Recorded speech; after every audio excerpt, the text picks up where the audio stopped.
مسجد اقصی،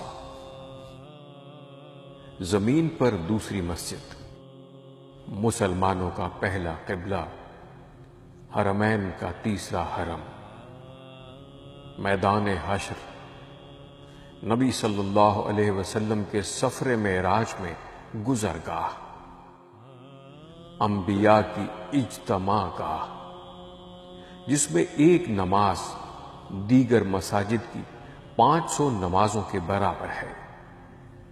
ان مساجد سے ایک کے جن کے علاوہ کسی اور مسجد کی طرف با اہتمام سفر جائز نہیں۔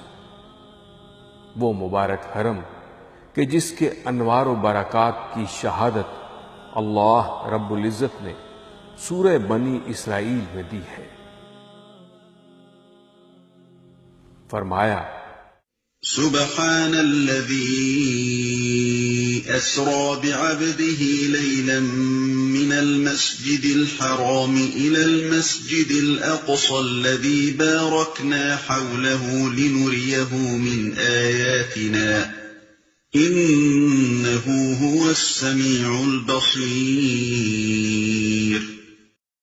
پاک ہے وہ جو لے گیا ایک رات اپنے بندے کو مسجد حرام سے دور کی اس مسجد تک جس کے ماحول کو اس نے برکت دی ہے، تاکہ اسے اپنی کچھ نشانیوں کا مشاہدہ کرائے۔ حقیقت میں وہی ہے سب کچھ سننے اور دیکھنے والا۔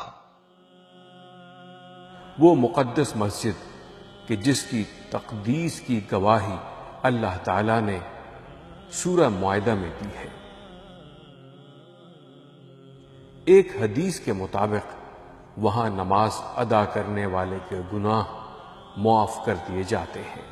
اس مسجد کے بارے میں حضرت سلیمان علیہ السلام نے یوں دعا فرمائی، اے اللہ، جو اس مسجد میں صرف نماز ادا کرنے کے لیے آئے، اے اللہ اس کے گناہ یوں مٹا دے گویا وہ آج ہی پیدا ہوا ہے۔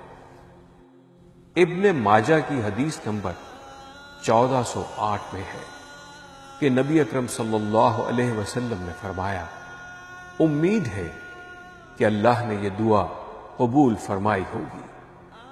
حضرت ابن عمر رضی اللہ تعالی عنہ گھر سے مسجد اقصی میں نماز ادا کرنے کی غرض سے نکلتے تو مسجد اقصی میں پانی تک نہ پیتے، بلکہ صرف نماز پڑھ کر لوٹ آتے، تاکہ یہ سفر صرف اور صرف مسجد اقصی میں نماز کے لیے خاص ہو۔